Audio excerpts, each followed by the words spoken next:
Well, here we are back in the studio once again. First show of the year, 2015. I hope everyone out there had a good Christmas, and I hope you have a nice new year. A little chilly tonight. Winter is here. Got some cold weather, so bundle up when you go out, and you keep those home fires going. And we're gonna talk about something. Let me just lay the foundation here, so to speak. We have a new mayor in the city of Fall River. He was sworn in. As you know, the recallers did a fine job, whether you were for what they did or not. The fact of the matter is, historically, they did something that's never happened in the city of Fall River, and that is to recall a mayor in the middle of his third term. And what they did, and the proof of the pudding is that they actually showed that the mayor that was recalled was not really wanted any longer. He was really put out of office overwhelmingly. It wasn't 2-1. It wasn't close at all. And even though there was questions in regards to the judge's decision, I think no one really talks about that too much anymore, because the whole thing was vindicated on December 16th when the election took place. So we have a new mayor. Now, we're going to talk about an organization called 501c4, which is part of the Internal Revenue Code. And I have as a guest of mine someone who is very familiar in the city of Fall River, and that is CJ Ferry. And well, CJ, I welcome you to the program once again. Happy New Year. It's always a pleasure to be here with you. You're becoming a household word on my program. Well, I'm becoming a household word for a lot of reasons. Yeah. Now, a lot of people, CJ, they know of what we might call a 501c3. Hospitals could be 501c3s, schools, social service organizations. Matter of fact, the city of Fall River has plenty of 501c3s. Oh, we know that. They don't pay any taxes. Again, they don't pay any real estate taxes. So taxpayers out there, when you see your tax bill going up, you have to wonder why there are so many 501c3s in the city of Fall River that are not paying taxes, but yet getting the services, fire, police, and trash pickup. So a 501c4 is somewhat different. Give us a brief idea of what a 501c4 is.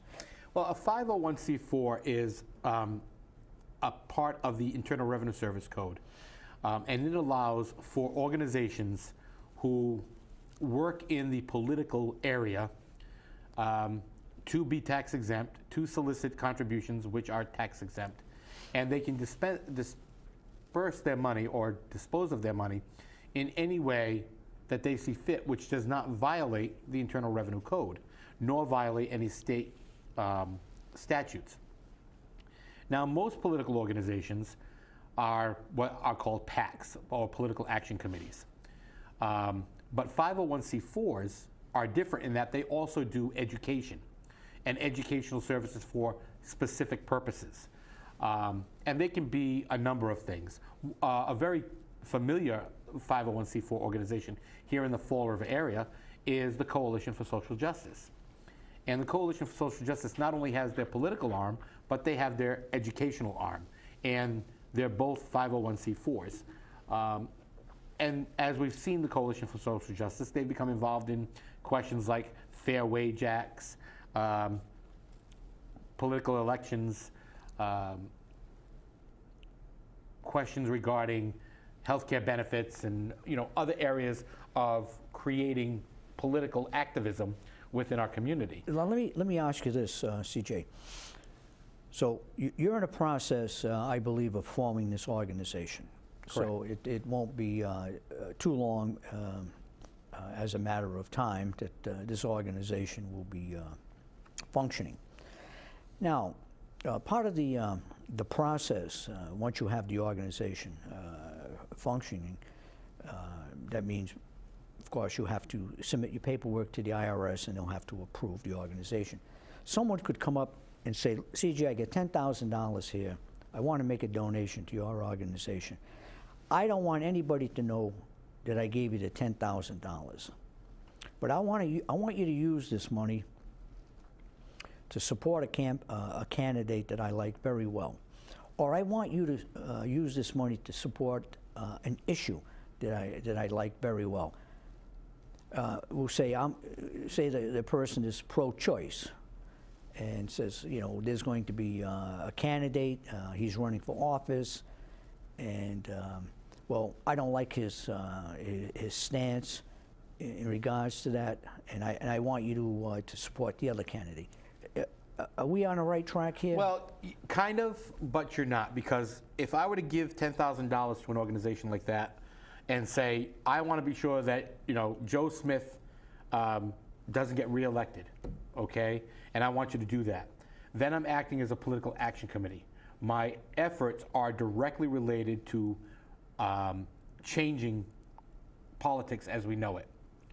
Now, if you're giving me $10,000, or I'm giving $10,000 to this organization to say, I need you to educate the public, educate the electorate on a certain candidate. not just a certain candidate, but the certain positions that maybe a candidate has taken.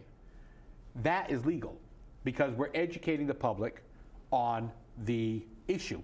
We're not saying that Joe Smith has supported all these and that's wrong. What we're saying is we believe as a social organization, or as an organization who wants accountability, or whatever the case may be, to know that this has not been beneficial to Fall River or the state or to whoever it may be. So if a candidate, I don't know if we're getting too far ahead, but if a candidate is saying that there is no climate change, things happen in cycles in regards to climate on a planet, and what's happening now has nothing to do with carbon emissions. And someone says to you, I'll give you the 10,000 because I think his position, or I think that position, is erroneous. And that the donor says, I think that carbon emissions is causing climate change. Now, is that better suited to the type of organization? Right, because what could happen with that is the organization, no matter which organization it is, could say, well, our board of directors or our members have decided that carbon emissions do create global warming. And because of that, we want to take the position of educating the general public on the effects of global warming.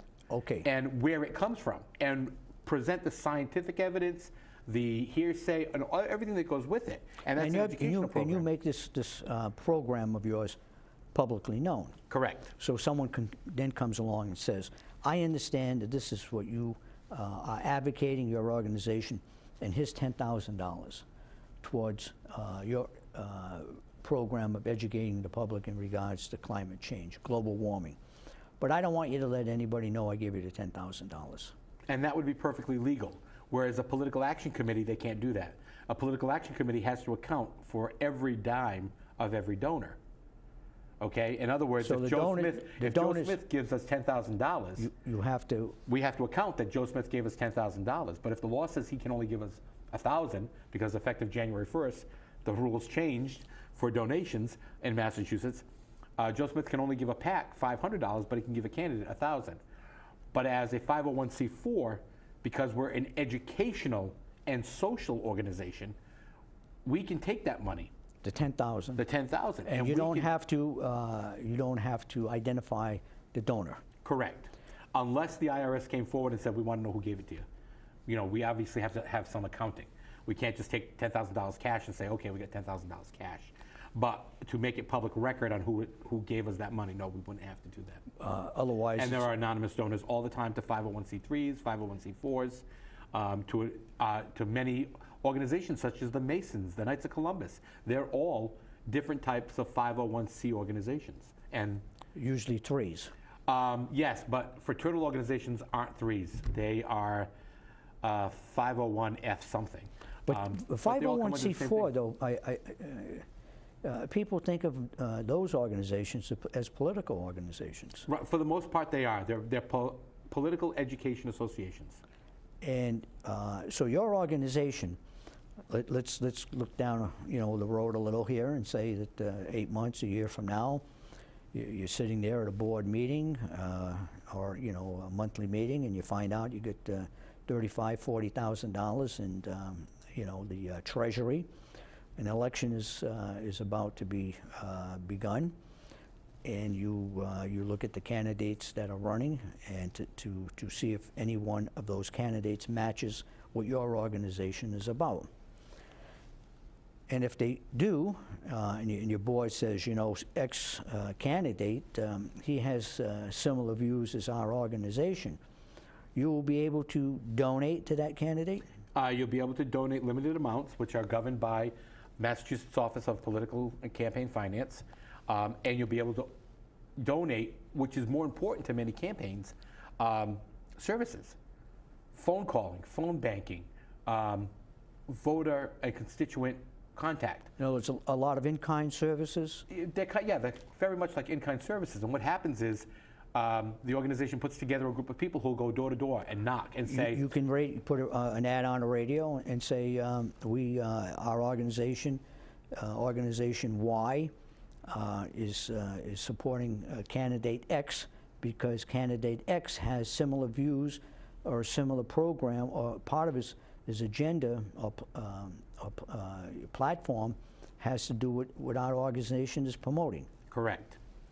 So let's just look at the Coalition for Social Justice. So when you talk about radio ads, yeah, or even the TV ads, correct. Talking about some big money. You are. And a candidate can get those from you, and there's no limit to that. Correct. All right. And remember, the super fund or the super PAC committees are doing the same thing. They've now created these huge super PAC committees, but they're PACs. But because of where their money comes from, they can do it. You have major corporations funneling in millions of dollars into these super PACs, and they're spending the money all over the place. And the Supreme Court has already ruled that it's legal. But is a super PAC a 501c4? No, it's not. Their super PAC is a conglomerate of vested individuals or corporations who have, again, a vested interest in having a particular individual or group of individuals elected to president, vice president. All right, so maybe an example is we have someone out in Idaho running for Congress, and he is really for fracking. In other words, getting the oil out of the ground with that new technology. And he has competition in his run for Congress. But your group, we're going a little maybe above what you actually want, but a super PAC with individuals and corporations who are interested in fracking because they have companies that do that type of work. And there is a super PAC currently with all the United States petroleum companies. And they're all together, and they feed millions of dollars into that super PAC to support congressmen and senators to push their agenda. So here locally, and we're talking about Fall River, I presume, for the moment, your organization will be eventually formed. What is your agenda?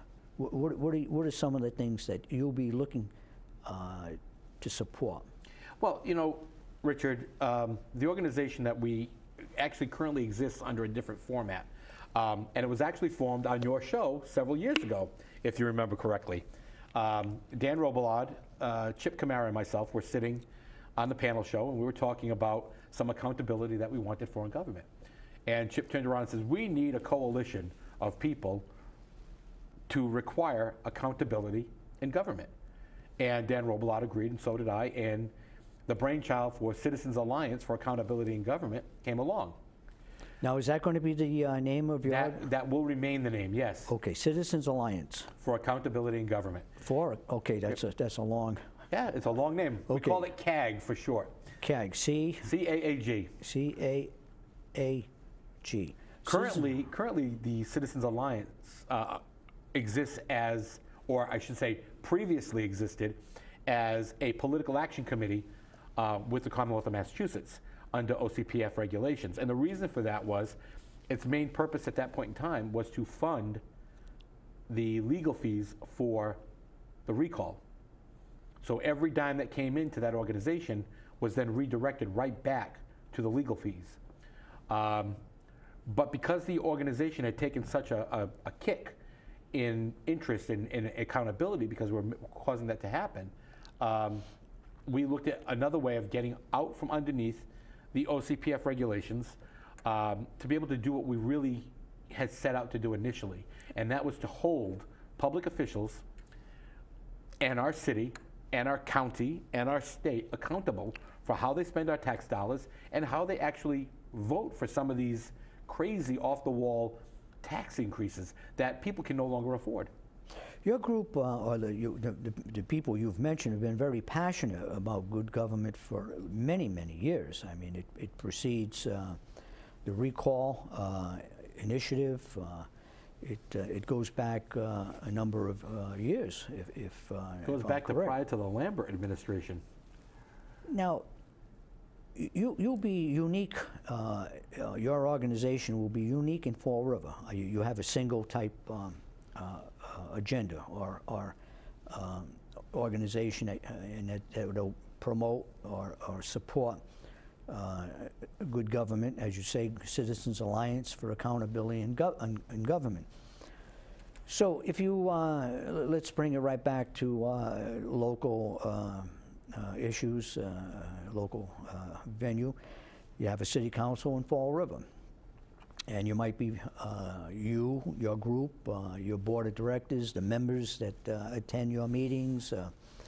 You say eventually they'll be public, so others will be in attendance, and I guess a discussion will take place, a debate, and then it's determined by vote or somehow that certain city councilors don't seem to be that accountable in government. Now, am I on the right track? You're exactly, I mean, you couldn't have painted the picture any better. So what do you do? Well, we do like we do now, okay? As you know, Chip, myself, Dan Robillard, none of us are quiet. You know, we walk around with a flak jacket on. Bomb-proof cars, I understand. Yeah, you know, we tell it like it is, you know, and that's what a lot of people in Fall River don't like.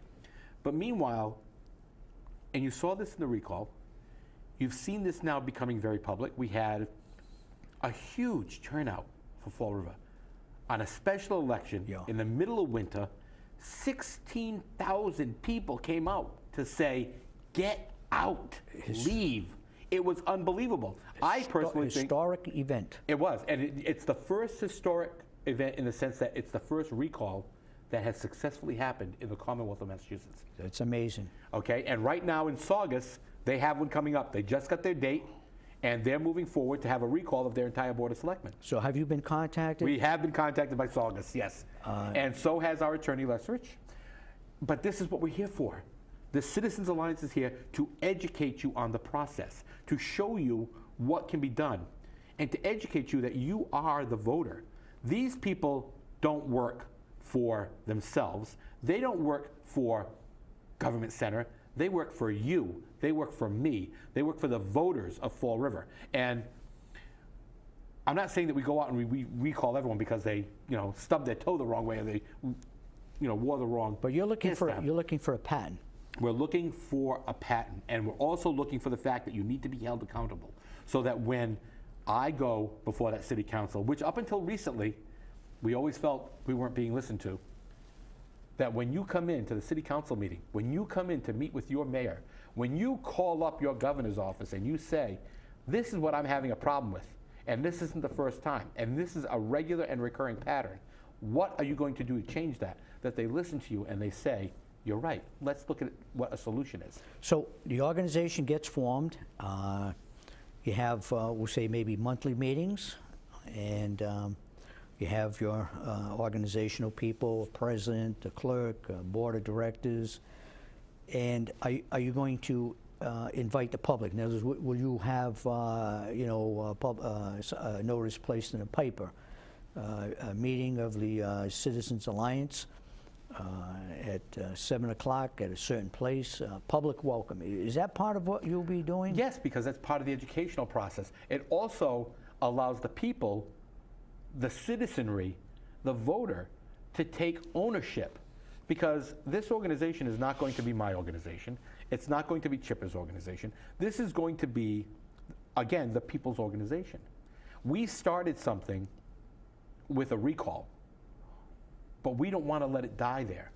We want to keep that citizen input, that citizen activism, that citizen work, that teamwork to pull together and to make it change in Fall River. You know, it's a very hard thing because one of the things that happened with this particular recent action in Fall River with the recall was a lot of hate was spewed, whether it be from the supporters of this candidate or the supporter of that candidate, or even in some cases from the candidates themselves. That hate doesn't get you anywhere. It didn't bring us any closer. What happened, happened. The recall is over. But you know what? There are some vestige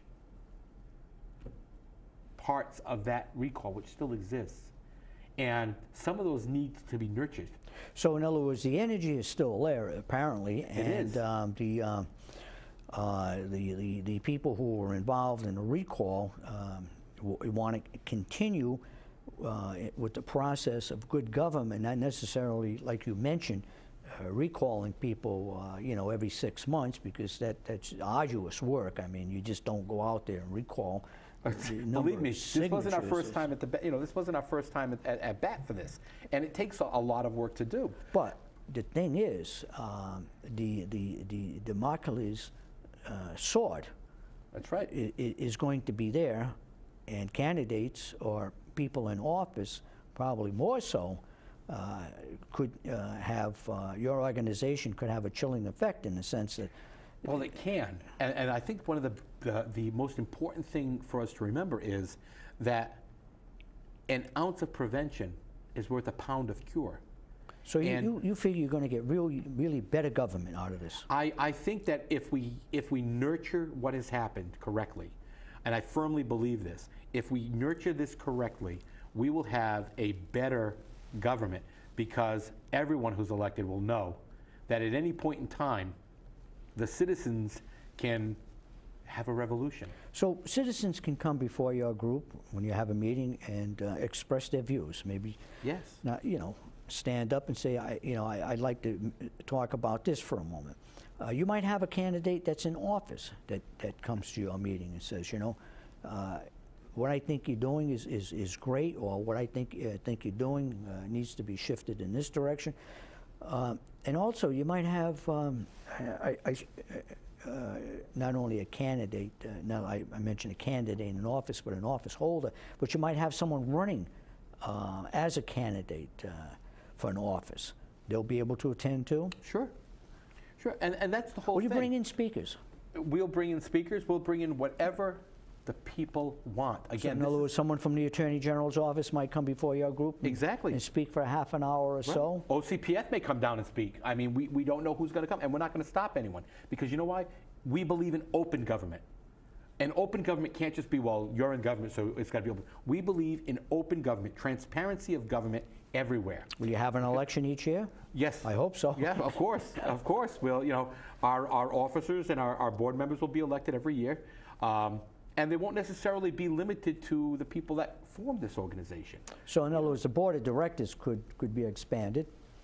I don't know how many you're going to start off with, but you could then decide that maybe you need 7, or maybe you need 9. We were looking at the unequal number 2, you know, 7, 9. Don't want any tie votes. Yeah, that gets to be a problem. And you want enough, you know, you think of quorums and things of that nature. You're going to have a set of bylaws? Yes, we are. And it'll be right on the table for anyone to peruse? To read and see, that's right. Yeah. All right. And we actually, believe it or not, well, I guess this is all the remnants of what was created by the recall. We have phone banking services already in place. We have a phone number. We have, which is currently answered with South Coast Political. You think you'll eventually have a headquarters? Oh, yeah. Well, you never know where we're going to go. I mean, Coalition for Social Justice has several offices throughout the state. Brockton, New Bedford, Fall River. We don't know what's going to happen. We don't know how big this is going to become. I mean, you're looking at Saugus already looking to us for some assistance, some direction. So a candidate for governor might want to stop by. You never know. Say a few words. You Right. get the camera there, and the camera rolls. The candidate speaks, like they do at some backyard gathering of 40 or 50 people. But in your group, you might have somewhat of a higher level of, you know, concern or a setup. Yeah, and you know, a lot like what you did, Richard. I mean, you know, let's tote the party line in some ways. Sure. I mean, you've done this with the Friends of Cook Pond. You've put together a small group of people to focus on one major issue to this group. And isn't it amazing how a small group of people can have such power? Oh, sure. And I mean, you've done that, and I've watched you do that. And to be very honest, a lot of times I want to look to you and say, now, how's Richard going to do this? And how many times I've sent you emails asking you. Well, thank you. You know, and that's what happened with the recall, too. It was a few people who got together, and there were a small vocal minority, which then became a huge vocal majority. And this is election year. We got to let the people know. That's right, it is. You know, It's always an election year in Fall River. but this is what you might call, you know, to remind the people out there, the real election year. We had the recall election of the mayor. And of course, you had an opportunity to vote for another candidate, which you did, and you put in a new mayor. But this is the year that the city council will be running, the school committee will be running, and the mayor will be running. So, and if they have their way, so will the members of the Charter Review Commission. Because if they get the signatures they need, that will be on the November ballot. and they must be getting closer. Yeah, they are. They're a little over 4,000 signatures right now. They only need 3,000 more. They might, that organization might come to you for support. Actually, they already have. Well, look, you know, we're getting right down. This is a good program, very interesting. I want to just mention that Friends of Cook Pond will have our dinner dance May 9th. That's going to be at the VFW, post 5392 on Shove Street in Fall River. Doors are going to open at 6. We'll have the traditional chicken dinner with the works, all you can eat, and dancing thereafter. There will be a little program. And remember, it is all to bring attention to Cook Pond. We just want to make sure that Cook Pond, if it's not improved that much, it's at least stabilized. In other words, we don't want to see dumping going on down there like it used to, and we're encouraging people to use the pond, to boat at the pond, to go to the pond and have a little picnic or so. And if you need a little fun, a little money for any kind of function at Cook Pond, contact our group.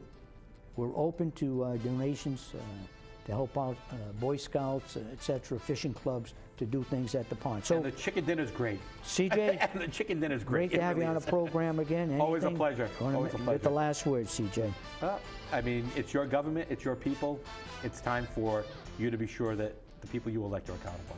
Thank you. Good for being. Thank you for being on the program, and thank you out there for watching. And I'll see you next time.